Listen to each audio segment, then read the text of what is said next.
हाय, आज आपण 18th lesson बघणार आहोत ज्याचं नाव आहे माय फॅमिली अँड होम. तर माय फॅमिली म्हणजे माझं कुटुंब आणि होम म्हणजे घर. तर बघूयात आपण काय आहे. ट्राय दिस, हे करून पहा. Write about your family including the number of people in your family and the occupations of your parents. तर तुमच्या कुटुंबाबद्दल माहिती लिहायची आहे की ज्याच्यामध्ये येईल की तुमच्या घरामध्ये किती लोक राहत आहेत आणि तुमचे आई वडील काय करतात, तर ते लिहायचं आहे. तर इथे बघा, या चित्रांमध्ये वेगवेगळ्या फॅमिलीज कुटुंबे दाखवलेली आहेत. तर या पहिल्या फॅमिलीमध्ये आई वडील आणि 2 मुली आहेत. या फॅमिलीमध्ये वडील आहेत, 1 मुलगा 1 मुलगी आहे. या दुसऱ्या फॅमिलीमध्ये आई आहे आणि 2 मुलगे आहेत. आणि या फॅमिलीमध्ये आई वडील, आजी आजोबा आणि 1 मुलगी आहे. म्हणजे प्रत्येक फॅमिलीमध्ये, प्रत्येक कुटुंबामध्ये असलेली लोकांची संख्या आहे ती वेगवेगळी आहेत. जरुरी नाही की प्रत्येक फॅमिलीमध्ये सेमच लोक असतील, बरोबर. आता a family consist of a mother, father and their children. आता कुटुंब म्हणजे काय, तर कुटुंबामध्ये आई वडील आणि त्यांची मुले असतात. In some families there are grandparents also. तर काही कुटुंबांमध्ये आई वडील आणि मुलांसोबत आजी आजोबा सुद्धा असतात. The number of people in your family may differ. तुमच्या कुटुंबामध्ये असणारी लोकांची जी संख्या आहे तर ती वेगवेगळी असू शकते. We are born in our family. आपला जन्म आपल्या कुटुंबामध्ये होतो. बॉर्न म्हणजे जन्म होणे. We grow up in our family. आणि आपल्या कुटुंबामध्येच आपण ग्रो अप होत असतो, म्हणजे आपली वाढ होत असते. We are brought up by our parents. आणि आपली जी वाढ आहे, आपली जी जडणघडण आहे, आपल्याला लहानाचं मोठं कोण करतं, तर आपले आई वडील करतात. They take care of us. ते आपली काळजी घेत असतात. In a family we are secure in every way. आपल्याला कुटुंबामध्ये बघा सुरक्षित जाणवतं, हो ना. प्रत्येक प्रकारे आपण आपल्या कुटुंबामध्ये सुरक्षित असतो. Our family provide us with food, clothing and shelter. आपलं कुटुंब आपल्याला खायला अन्न देतं, घालायला कपडे देतात, राहायला घर असतं, आपलं निवारा असतो. Other members of our family also take care of us. आई वडिलांसोबतच आपल्या कुटुंबामध्ये जे दुसरे सदस्य आहेत घरामधले, म्हणजे आजी आजोबा असतील, आपली मोठी बहीण असेल, भाऊ असेल, तर ते सुद्धा आपली काळजी घेत असतात. There is affection among family members. आपल्या कुटुंबामध्ये जी लोकं आहेत सगळी, तर त्यांच्यामध्ये अफेक्शन म्हणजे प्रेम असतं. We like to be a part of a family because of the love and caring that we get. कुटुंबामध्ये आपल्याला जे प्रेम भेटतं, आपली जी काळजी घेतली जाते, त्यामुळे आपल्याला त्या कुटुंबाचा भाग होणं आवडत असतं. Family members help one another in times of difficulty. जर कोणता कठीण प्रसंग आला, कुठली कठीण वेळ आली, तर त्यामध्ये कुटुंबातील सदस्य एकमेकांना मदत करतात. They try to see that no one suffers from any illness. ते काळजी करत असतात किंवा ते प्रयत्न करत असतात की घरामधला कोणालाही आजाराने काही त्रास होऊ नये. But if we fall ill our parents take care of us. पण जेव्हा आपण आजारी पडतो तेव्हा आपले पॅरेंट्स, आपले आई वडील आपली खूप काळजी घेत असतात. Small families and big families. Small families म्हणजे छोटे कुटुंब आणि बिग फॅमिलीज म्हणजे मोठे कुटुंब. Some families consist only of parents and 1 or 2 children. तर काही कुटुंबामध्ये आई वडील असतात आणि 1 किंवा 2 मुले, म्हणजे मुलगा असो किंवा मुलगी असो, असतात. Such families are called small families. मग अशा कुटुंबांना आपण छोटी कुटुंब असं म्हणतो. Some families consist of grandparents, aunts, uncles, brothers, sisters and cousins. तर काही कुटुंबांमध्ये आई वडील आणि मुलांसोबत ग्रँड पॅरेंट्स म्हणजे आजी आजोबा असतात, आंट्स म्हणजे काकी असतात, अंकल म्हणजे काका असतात, ब्रदर सिस्टर भाऊ बहीण अँड कझिन्स म्हणजे चुलत भाऊ चुलत बहीण असे असतात. कझिन्स म्हणजे चुलत भाऊ म्हणजे काकाची काका काकूची जी मुलं असतात त्यांना म्हणतात. Such families are called big families. आणि अशा फॅमिलीजला मोठं कुटुंब असं म्हणतात. आता बघूयात एक्सटेंडेड फॅमिली.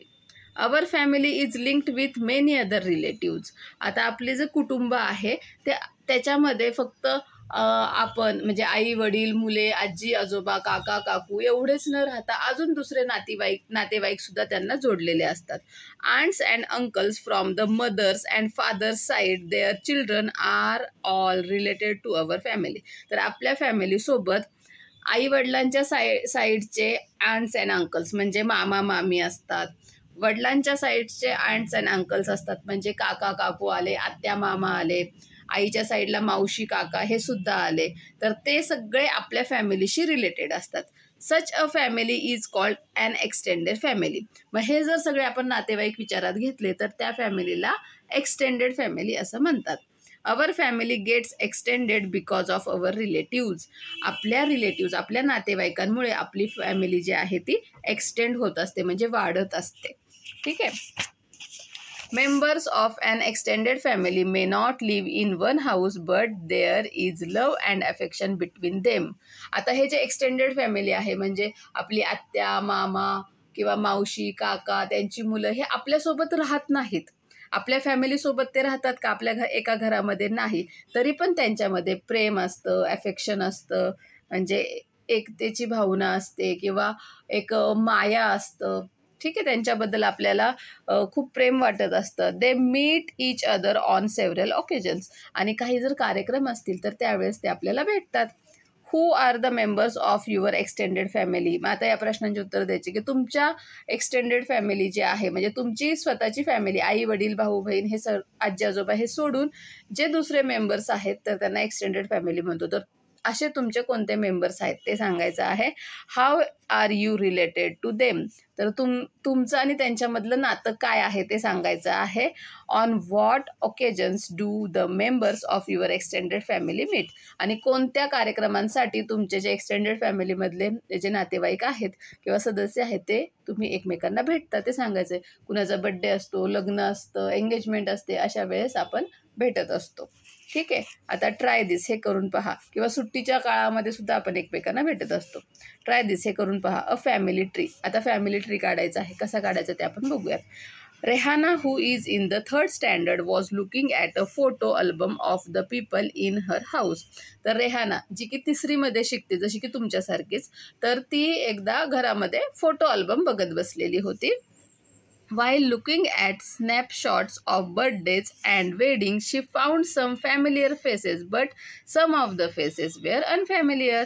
मग ती जेव्हा फोटो बघत होती बर्थडेचे आणि लग्नाचे तेव्हा तिने जे माणसं बघितली तर त्यातल्या ती काही लोकांना ओळखत होती. फॅमिलियर फेसेस म्हणजे ती काहींना ओळखत होती आणि काही जे लोक होती ती अनफॅमिलियर होती म्हणजे ती त्यांना ओळखत नव्हती. Some faces appeared again and again in the album. आणि फोटोमध्ये काही लोकांचे जे फोटो होते ते सतत रिपीट होत होते. Rehana ask her mother who are all these people. मग रेहानाने आईला विचारले की आई ही सगळी लोक कोण आहेत. Her mother sed they are all our relatives, your aunts, uncles, grandparents, you can see them in all these photos. मग आईने सांगितलं हे सगळे आपले नातेवाईक आहेत. तुझ्या काकी आहेत किंवा आत्या आहेत, अंकल्स म्हणजे मामा आहेत, काका आहेत, ग्रँडपॅरेंट्स आजी आजोबा आहेत, त्या सगळ्यांना तू या फोटोमध्ये बघू शकते. Rehana ask her mother to explain it to her in detail. मग रेहानाने आईला सांगितलं की मला प्रत्येकाबद्दल सांग की हे कोण आहे माझं म्हणून. Rehana's mother then drew a diagram for her. मग रेहानाच्या आईने तिच्यासाठी एक डायग्रॅम काढली. ठीक आहे. आता त्याच्यात काय पहिल्यांदा ग्रँडमदर म्हणजे आजी आणि ग्रँडफादर म्हणजे आजोबा. मग आजी आजोबांचा जे मुलगा आहे तर ते रेहानाचे झाले फादर म्हणजे वडील. आता आजी आजोबांना एकच मुलगा आहे का म्हणजे तिचे वडील फक्त एक मुलगा आहेत का तर त्यांना अजून एक मुलगा आहे जे की आहेत तिचे काका अंकल फादर्स ब्रदर. ओके. आणि तिच्या वडिलांना अजून एक बहीण आहे जी की झाली तिची आंट म्हणजेच आत्या म्हणजे फादर्स सिस्टर. ओके. म्हणजे आजी आजोबांना 3 मुले होते. त्यातले एक रेहानाचे फादर, एक रेहानाचे अंकल आणि एक रेहानाची आंट. ओके. आता रेहानाच्या फादरचं म्हणजे रेहानाच्या वडिलांचं तिच्या आईशी लग्न झालं बरोबर म्हणजे हे मदर आली. ओके. आणि रेहानाच्या अंकल आहेत त्यांचं लग्न झाल्यावर आंट आली म्हणजे काकी आली. ओके. आता रेहानाच्या आईवडिलांना रेहाना आणि अजून एक तिचा भाऊ सलीम हे 2 मुले आहेत.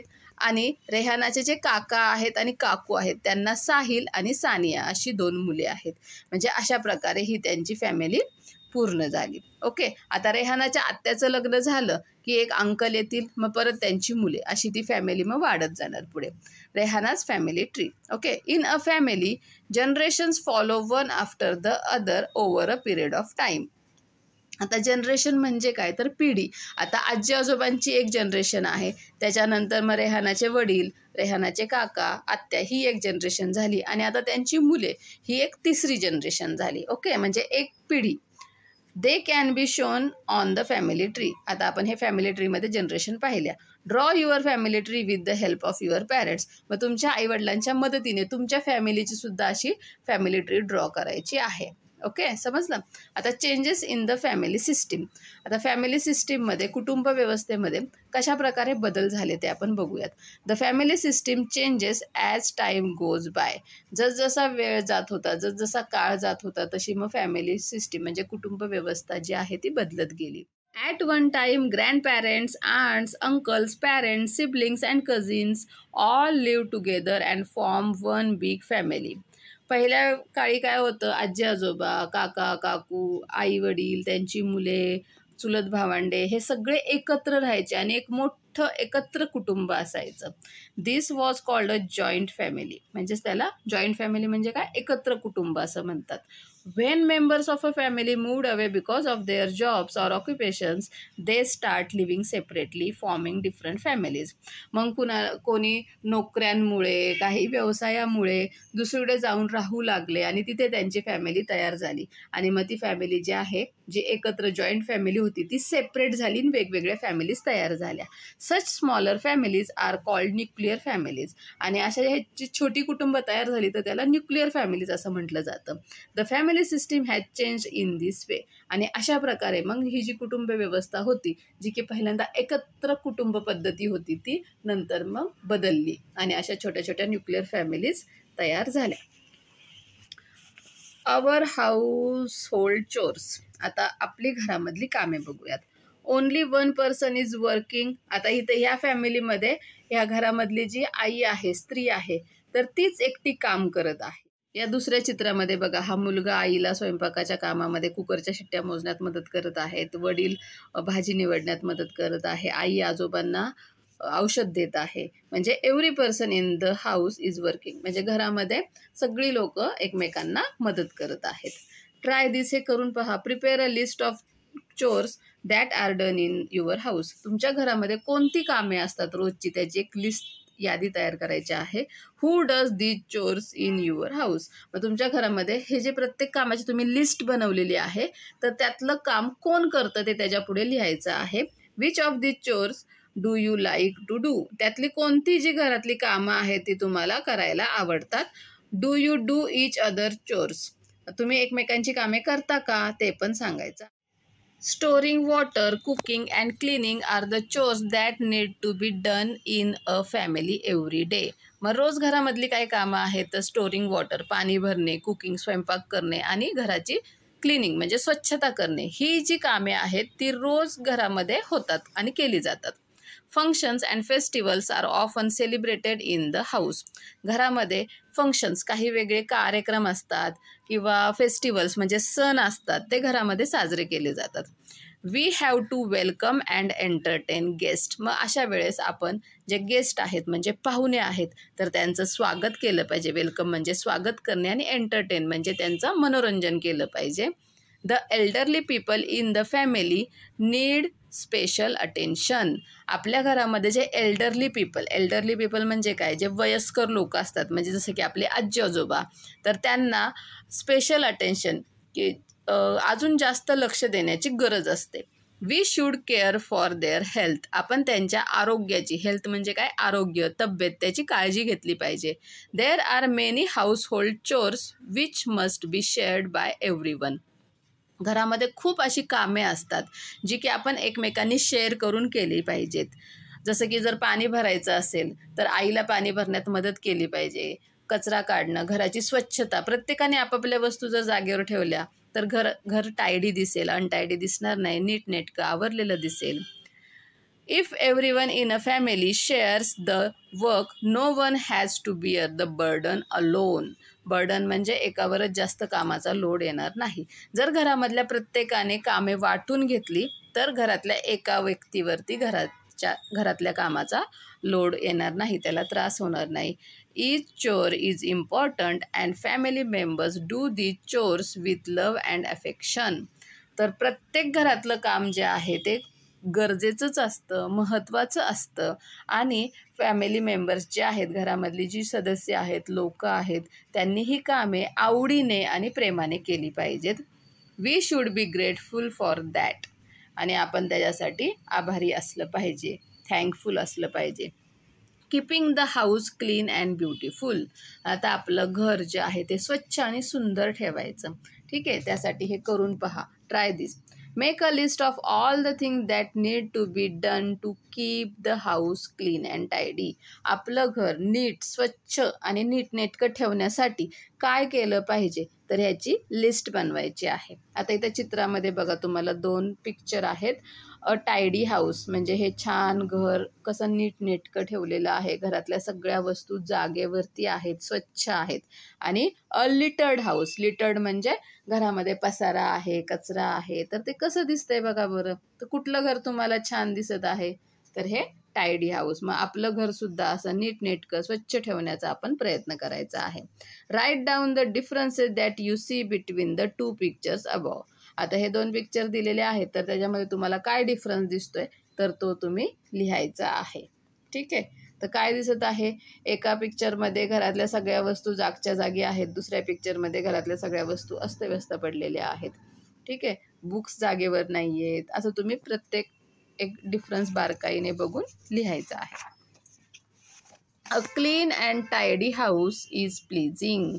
स्वच्छ आणि नीटनेटकं घर हे आपल्याला दिसायला छान दिसतं आणि त्या घरामध्ये आपल्याला छानही वाटतं. If there is a mess everywhere no one can find their things on time. जर घरामध्ये खूप पसारा असेल, घर अस्तव्यस्त असेल तर आपल्याला कुठलीही गोष्ट वेळेवर सापडणार नाही. Keeping the house clean and tidy is the responsibility of every person in the family. आता घर स्वच्छ आणि नीटनेटकं ठेवण्याची जबाबदारी कोणाची आहे तर घरातल्या प्रत्येक व्यक्तीची आहे. प्रत्येकाने आपल्या वस्तू जागेवर ठेवल्या तर घर स्वच्छ आणि नीटनेटकं राहील. We should throw rubbish in the dustbin and not throw it around. घरामध्ये जो कचरा असेल तर तो डस्टबिनमध्येच टाकायचा, इकडे तिकडे टाकायचा नाही. Garbage should never be thrown outside the house. घराच्या बाहेर कचरा टाकायचा नाही. This will help to keep the environment clean. ज्याप्रमाणे आपण आपलं घर स्वच्छ ठेवतो त्याचप्रमाणे आपण आपल्या आजूबाजूचा परिसरसुद्धा स्वच्छ ठेवायचा आहे. त्याच्यामध्ये कचरा टाकायचा नाही. चॉकलेट खाल्लं तर चॉकलेटचा कागद जमिनीवर टाकायचा नाही. चिप्स खाल्ले त्याचे रॅपर जमिनीवरती टाकायचे नाहीत.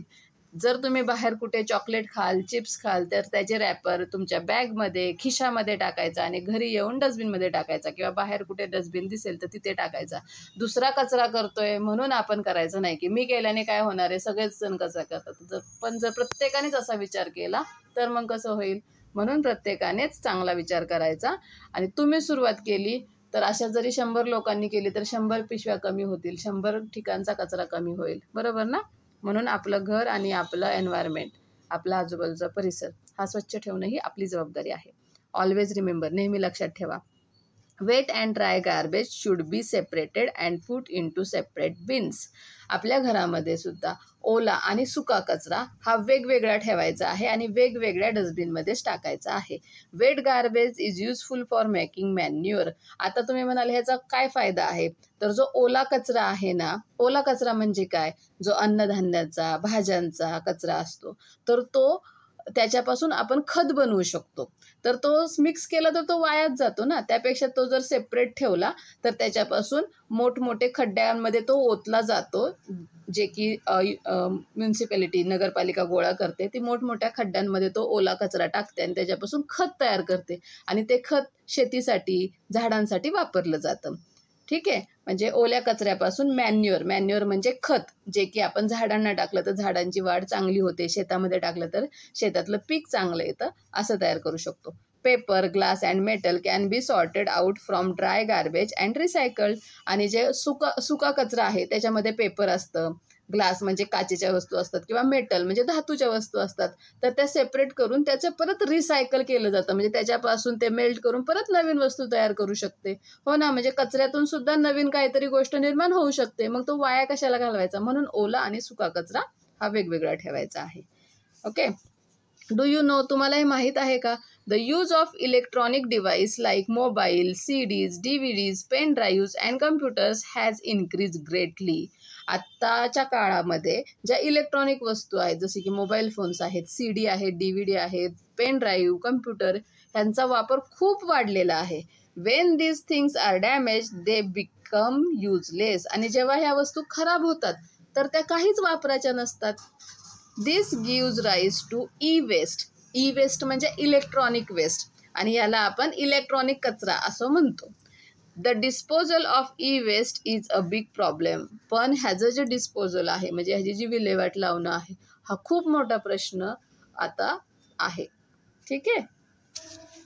ट्राय दिस, हे करून पहा. डेकोरेटिंग द हाऊस, आपल्या घराची सजावट. Get together and decide how you want to decorate the house. तर घरामधले जे तुम्ही सगळे लोक आहात त्यांनी एकत्र जमायचं आहे आणि ठरवायचं आहे की तुम्ही तुमचं घर कशा प्रकारे छान सजवू शकता. Ask adults to help with those things that you can not do yourself. आणि ज्या गोष्टी तुम्ही करायच्या ठरवल्या आहेत त्यातल्या ज्या गोष्टी तुम्ही करू शकत नाही, ज्या तुम्हाला जमतात त्या तुम्ही करा, पण ज्या गोष्टी तुम्ही करू शकत नाहीत त्यासाठी तुमचे जे मोठे लोक आहेत तुमच्या घरामधले त्यांची मदत घ्या. What materials have you used for the decoration. आणि घराची सजावट करण्यासाठी तुम्ही कोणतं सामान वापरणार आहे त्याची पण लिस्ट करा. In the list of materials given below put a cross against those materials that should not be used as for as possible. आणि खाली काही मटेरियल्सची नावं दिलेली आहेत. जर ते वापरत असाल तर त्याच्यासमोर राईट टिक करायचं आहे, आणि जर नसेल वापरणार तर त्याच्यासमोर क्रॉस टिक करायचं आहे.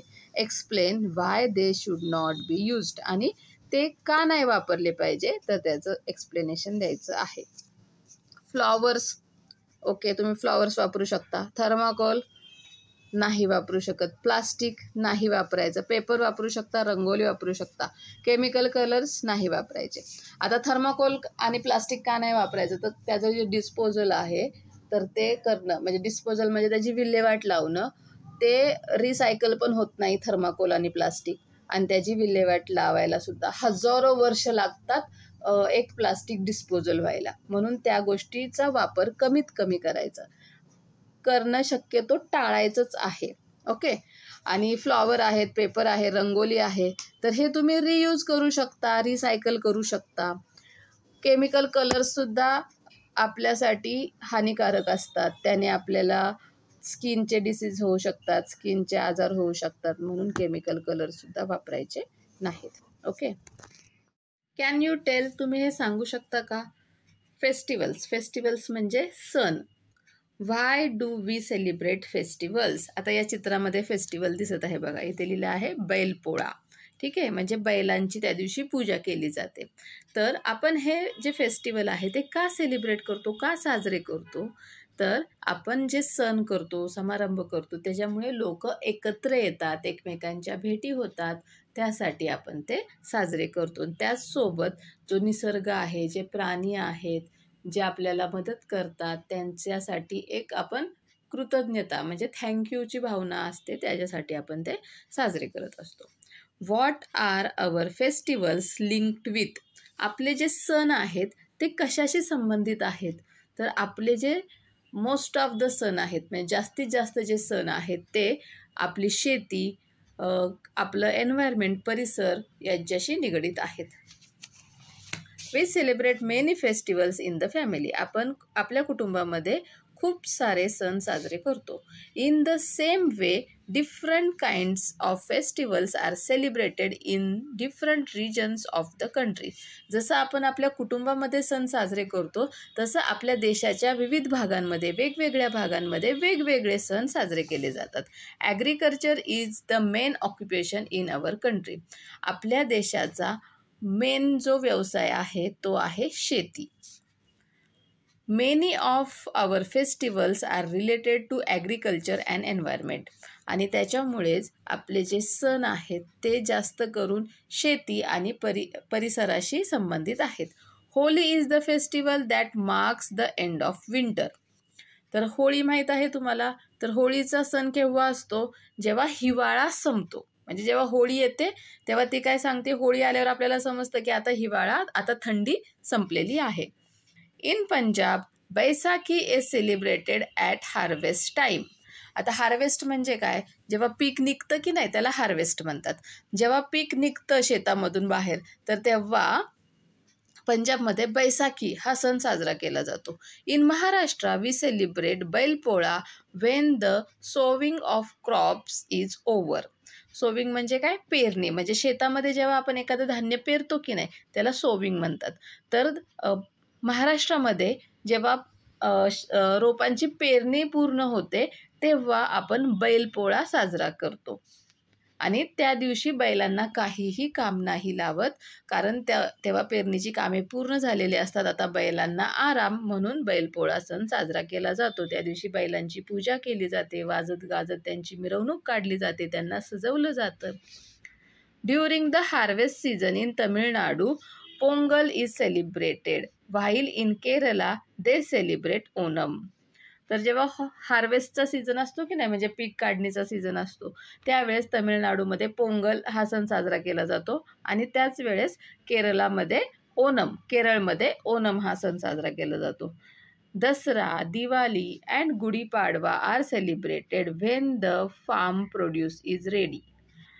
दसरा, दिवाळी आणि गुढीपाडवा जेव्हा शेतामधलं काम सगळं होतं, फार्म प्रोड्यूस म्हणजे शेतामध्ये जे आलेलं धान्य असतं, पीक असतं, ते सगळं तयार झालेलं असतं, त्यावेळेस मग दसरा, दिवाळी आणि गुढीपाडवा हे सण साजरे केले जातात. Paryushana Parva, Buddha Purnima, Ramzan Eid, Christmas and Pateti are important festivals. Paryushan Parva, Buddha Purnima, Ramzan Eid, Christmas आणि पतेती हे सणसुद्धा महत्त्वाचे आहेत. Whatever the festival, all Indians take part in them happily and wish one another well. कोणताही सण असो, सगळे भारतीय त्याच्यामध्ये आनंदाने सहभागी होतात आणि एकमेकांना शुभेच्छा देतात. Independence day and Republic day are our national festivals. Independence day म्हणजे स्वातंत्र्य दिन, जो की 15 ऑगस्टला असतो, आणि रिपब्लिक डे म्हणजे प्रजासत्ताक दिन, जो की 26 जानेवारीला असतो. तर हे आपले नॅशनल फेस्टिवल्स म्हणजे राष्ट्रीय सण आहेत. पूर्ण देशामध्ये ते एकाच वेळेस साजरे केले जातात. All citizens celebrate them. सगळे नागरिक ते सण साजरे करतात. India gained independence from the British on 15 August 1947. भारताला ब्रिटिशांपासून म्हणजे इंग्रजांपासून 15 ऑगस्ट 1947 साली स्वातंत्र्य मिळाले. Hence that day is celebrated as Independence Day. आणि त्या दिवशी भारत स्वतंत्र झाला म्हणून 15 ऑगस्टला आपण इंडिपेंडन्स डे म्हणजे स्वतंत्रता दिवस म्हणून साजरा करतो. The Indian constitution came into effect from the 26 of जानेवारी 1950. भारताचं संविधान हे 26 जानेवारी 1950 26 जानेवारी 1950 साली लागू करण्यात आलं, म्हणून त्या दिवसाला आपण रिपब्लिक डे म्हणजे प्रजासत्ताक दिन असं म्हणतो. So this day is known as Republic Day. Festivals bring people together. सणांमुळे लोक एकत्र येतात. The feeling of togetherness grows. आणि लोकांमध्ये एकीची भावना वाढीस लागते. Festivals include songs, dances, rangolis. Festival सणाच्या दिवशी काय असतं? गाणी म्हणतात, डान्स करतात, रांगोळ्या काढतात, games, competitions and races. Games असतात, वेगवेगळ्या स्पर्धा असतात, रेस लावतात. This gives us joy. त्यामुळे आपल्याला खूप आनंद मिळतो, खूप मजा येते. While celebrating festivals we must take care not to harm the environment. आणि जेव्हा आपण हे सगळे सण समारंभ साजरे करत असतो तेव्हा आपण एक काळजी घेतली पाहिजे की त्याच्यामुळे आपलं जे एन्व्हायरमेंट आहे, आपलं जे वातावरण आहे, परिसर आहे, तर त्याला अजिबात काही हार्म होता कामा नये, इजा होता कामा नये. Small children and old people suffer if music is played too loudly. जर खूप मोठमोठ्याने गाणी वाजवली तर त्याच्यामुळे लहान मुलांना, वृद्ध माणसांना, म्हणजेच म्हाताऱ्या वयस्कर माणसांना त्रास होतो. Loud noises cause noise pollution. मोठ्या आवाजात जी गाणी वगैरे असतात त्याच्यामुळे ध्वनी प्रदूषण, नॉईज पोल्युशन म्हणजे काय, ध्वनी प्रदूषण होत असते. डू यू नो, तुम्हाला हे माहीत आहे का? India has several adivasi tribes. भारतामध्ये खूप साऱ्या आदिवासी जमाती आहेत. The Warli tribe lives in Thane district. त्यातलीच एक जमात आहे वारली जमात. तर ही जी आहे ती ठाणे जिल्ह्यामध्ये राहते. In June at the beginning of the monsoon they celebrate a family festival called Koli bhaji. जूनमध्ये म्हणजेच पावसाच्या सुरुवातीला, पाऊस सुरू होण्याच्या आधी ते एक कौटुंबिक सण साजरा करतात ज्याला नाव आहे Koli bhaji. Koli is a wild plant that is used as a vegetable. आता कोली म्हणजे काय, तर कोली हे एक वाईल्ड प्लॅन्ट आहे. म्हणजे ते काही शेतामध्ये पिकवलं जात नाही, ते असंच कुठेही रानामध्ये आपोआप येत असतं आणि त्याची भाजी केली जाते. This plants grows after the rains begin. पाऊस सुरू झाला की हे जे प्लांट आहे ते वाढत असतं. Family members go out into the surroundings and collect fresh tender कोली. आणि जे फॅमिली मेंबर्स आहेत ते जातात ह्या कोली भाजीच्या शोधामध्ये आणि आजूबाजूला ते शोधतात आणि त्यांना मोकळ्या जागेमध्ये ही भाजी सापडते. The vegetable is cooked and an offering is placed before the gods. मग सगळ्यांनी शोधून आणलेली ही जी भाजी आहे मग ती शिजवली जाते आणि त्याची भाजी बनवली जाते आणि ती देवासमोर नैवेद्य म्हणून ठेवली जाते. Then all the members of the family eat together. आणि मग त्या कुटुंबातील सगळे जे लोक आहेत ते ती भाजी खातात. डू यू नो, तुम्हाला हे माहीत आहे का? Makar Sankranti is a festival celebrated in winter. हिवाळ्यामध्ये मकर संक्रांत म्हणून एक सण साजरा केला जातो. On this day friends and relatives give each other tilgul, sesame and jaggery. आणि त्या दिवशी जे मित्र आहेत, आपले नातेवाईक आहेत, ते एकमेकांना तिळगुळ देतात, जे की तीळ आणि गुळापासून बनवलेलं असतं. Sesame is an important winter crop. तर हे जे तिळाचं पीक आहे ते हिवाळ्यामधलं महत्त्वाचं पीक आहे. Sesame is good food for winter as it helps to keep us warm. आणि हे जे तीळ असतात ते उष्ण असतात आणि थंडीमध्ये ते खाल्ल्यामुळे आपलं शरीर गरम राहण्यास मदत होते, म्हणजे आपल्याला थंडीपासून बचाव होतो. म्हणून मकर संक्रांतीला ह्याची तिळगुळ बनवून खाल्ले जातात. What we have learned. आपण या लेसनमधून काय शिकलो? In a family we are secure in every way. कुटुंबामध्ये आपण सर्व बाजूनी सुरक्षित असतो. Families are of different types.